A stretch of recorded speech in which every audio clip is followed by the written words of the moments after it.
Your mind is an artist in its element, painting pictures and drawing conclusions based on little evidence. That probably shouldn't influence your judgment of another person.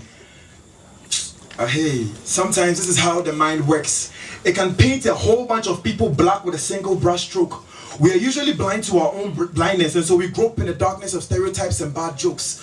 Why not judge people based on their own merits? Be gracious enough to hand them the benefit of the doubt for your own benefits. The stereotypes, man, the stereotypes. Listen, the first one of kind that you meet is not my prototype. So what if I told you that I'm a Christian? Would you judge me based on the life that I'm living, or you would automatically assume that I'm judgmental? As if that in itself isn't judgmental. Would you also assume that I am gullible? Gullible enough to believe that it is plausible that the earth was created? Well, I regard as truth the creation story found in a book that you might deem outdated. So yeah, you're not too far from right. And I also believe the Big Bang is not qualified to be the source of life. I believe the human body was molded by hands, and the universe looks too systematically arranged to have happened by chance. I don't believe that God is not real. I mean, can you pause and think about the fact that we have pores in our skin and hair in our nostrils? I believe that human anatomy is a product of somebody's intelligence, and the universe couldn't have come to being by a series of random unguided events. But men want to be the captains of the ships of their life. Others want to chill at cruising altitude as the sole pilot of their flight. You could lift your status from man to God with a forklift, but you soon realize that you are only a chicken-hearted pilot in the cockpit. Every invention is a product of the human mind. That in itself is a reminder that anything that appears to have been designed points to the existence of an intelligent designer. So it seems absurd that we are made to believe we need to accept that creation is godless. How does that work? You mean to tell me that iPhones can also choose to be Steve Jobless? Please, in this world we are travelers and pilgrims. People read about the Crusades and assume right away that since you're a Christian, you could kill them.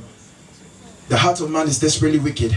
That goes for everybody else and not just extremists. According to historians, Joseph Stalin killed 15 million Russians. But people barely talk about this. Does he get away with it merely because he was atheist? Let's change the narrative. Let's assume Stalin was a religious person. Generations of religious people would have been expected to answer questions. In defending Stalin, they say his non-belief didn't influence his action.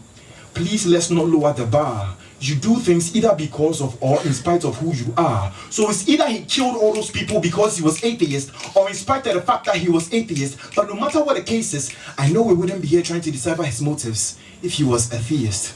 The stereotypes. The stereotypes. Big shout outs to my brethren that claim to be erudite. Now I understand that your love for Africa is so strong, but I think it is so wrong that you treat the term African Christian as an oxymoron. A person's worldview is a lens through which he views the world. The philosophy you live your life based on should be able to give a perfect definition of yourself. But we can't have a clear view with your worldview like somebody was dusting ancient books on a shelf, or like we're staring at our own reflections in the rippled waters of a well. Have you ever heard anybody say that Jesus is the white man's God because he was introduced to us by the English? Like, dude, seriously, do you need a PhD in theology to know that when it comes to his nationality while on earth, Jesus was Jewish? Then they come up with all sorts of theories and assertions that the Bible was brought to Africa to our detriment. Sometimes it seems we choose to intentionally forget that not only was Christianity prevalent, but the major driving force of development on some other continents. So why is Christianity regarded as a white man's religion? And why is the African Christian treated like a treasonous fellow? How dare you redefine what it means to be African without sending the rest of us a memo? Acts chapter 13. Acts chapter 13 talks about Simeon the nigger and Lucius of Cyrene. Cyrene happens to be in modern day Libya. And I hope you people remember the Queen of Sheba. And you know she traveled all the way to Israel from Ethiopia.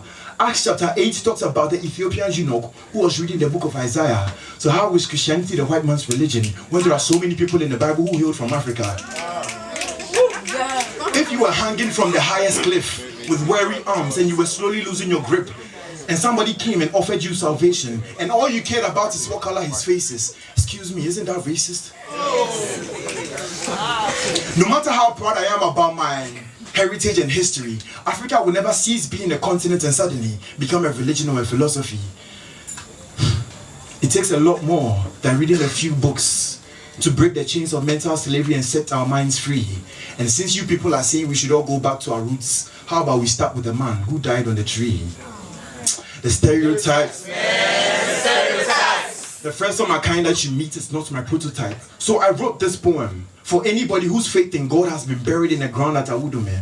From the highlands of Kwewu through the Shire Hills, right down to Agbozume. See, I wrote this poem for that bloke who gloats about the fact that his king is ebony, forgetting that his mind is still a British colony. This is to the people who judge Christianity merely based on what is written in Deuteronomy. Sincerely, I want to know, do you really think that Romeo and Juliet is a story about death and suicide because of the manner in which the two major characters died?